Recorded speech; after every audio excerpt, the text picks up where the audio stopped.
অভিভাবক কেন যুবক যুবতীদের তাড়াতাড়ি বিয়ে দিবেন? হ্যাঁ, এটা তো একটা খুব ইম্পর্টেন্ট কথা। কেন দিবেন এটার সিম্পল কথা, এইখানে যতজন আছেন পুরুষ মানুষ না, সবাই সবাই আল্লাহর নামে শপথ করে বলতে পারেন যে জীবনে কোনো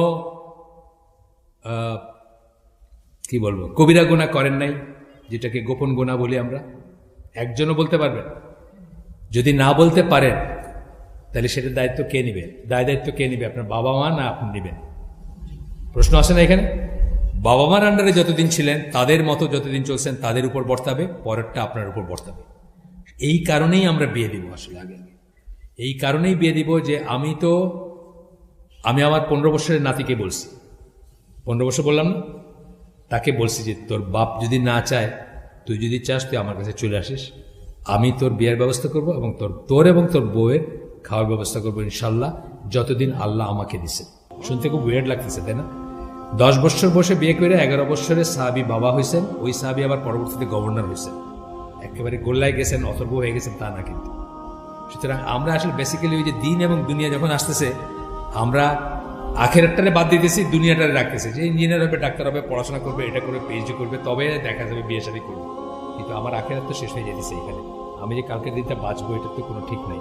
আর আমি তো তার হয়ে সাক্ষী দিব না যে আল্লাহ আমার জন্য সে ব্যভিচার করছে বা মানে গোপন গুনাহ করছে বা করছে, কবিরা গুনাহ করছে, তুমি তারে মাফ করে দেবে। এই দায়িত্ব থেকে আমি নিব না, কেউ নিবে না। কিয়ামতের দিন আমরা কেউ কারো দায়িত্ব নেব না।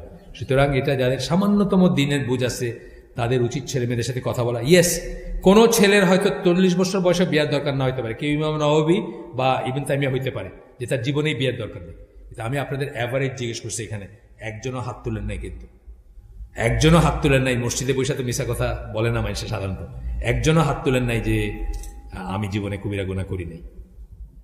খুব সিরিয়াস ব্যাপার, কিন্তু খুব সিরিয়াস ব্যাপার, এটাকে লাইটলি নেওয়া উচিত না। আল্লাহ আমাদেরকে তৌফিক দেন। আমরা আজকে শেষ করে দিই এখানে। সুবহানাকা আল্লাহুম্মা বিহামদিকা আশহাদু আল্লা ইলাহা ইল্লা আনতা আস্তাগফিরুকা ওয়া আতুবু ইলাইক।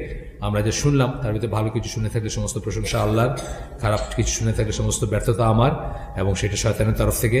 ভালো যেটুকু শুনছি সেটুকু নিয়ে আমরা চিন্তা করব। যদি ইমপ্লিমেন্ট করতে নাও পারি, যার ঘরে একটা 15 বছরের মেয়ে আছে বা 15 বছরের একটা ছেলে আছে, আমরা যদি একটু চিন্তা করি যে আমার ছেলেটা, এটা চোখ বুঝে থাকবো না। মানে কাক যেরকম কিছু নাকি লুকানোর সময় নিজের চোখ বুঝে লুকায়, মনে করে যে আমি যেহেতু দেখিনি আর কেউ দেখে নেই। সুতরাং আমরা যেন এটা প্রিটেন্ড না করি যে আমার ছেলের এটা নাই, আমার মেয়ের এটা নাই, এরা সব ফুলের মতো পবিত্র, অন্যের ছেলে আর অন্যের মেয়ে খালি খারাপ কাজগুলো করে, এটা যেন আমরা প্রিটেন্ড না করি। যাদের ঘরে বিবাহযোগ্য বলতে বায়োলজিক্যালি বিবাহযোগ্য, তখনই তার নিয়ে চিন্তার ব্যাপার আছে। এখন সে যদি ইবনে তাইমিয়ার মতো হয়, ঠিক আছে, আরো 20 বছর পরে করুক বিয়ে। কিন্তু যদি না হয়, আর আজকের পরিবেশে আজকের জীবনে তো ইবনে তাইমিয়ার মতো হওয়া খুব ডিফিকাল্ট, তাই না? প্রত্যেকটা মোমেন্টে বোম্বার্ডমেন্ট হচ্ছে তার উপরে, গান, নাচ, সিনেমা, কি সব আছে না, মানে মোবাইল, তারপরে ট্যাব, প্রত্যেকটা মোমেন্টে তার এক্সাইট এবং ইনসাইট করা হচ্ছে টুয়ার্ডস ব্যাড থিংস। সেখানে আরও দরকার। এবং আমাদের দেশে তো প্যারেন্টাল গাইডেন্স আপনি দিতে পারেন এখন বিয়ে, একটা নিয়ম হয়েছে না যে আপনি চাইলে আপনি যদি রেসপন্সিবিলিটি নেন দিতে পারেন। ইংল্যান্ডে আছে 15 বছর বয়সে দিতে পারেন, আমাদের দেশে দিতে পারেন। আপনি অ্যাপ্লাই করবেন, যেখানে যার আপনার অ্যাডমিনিস্ট্রেশন তার কাছে অ্যাপ্লাই করবেন, ইউএনও হোক বা ম্যাজিস্ট্রেট হোক, বলবেন যে আমার ছেলে এরকম, তার বিয়ের দরকার, আমি রেসপন্সিবিলিটি নিব, আমি তাকে খাওয়াবো। কি হবে খাইলে? একটা এক্সট্রা প্লেট পড়বে ঘরে।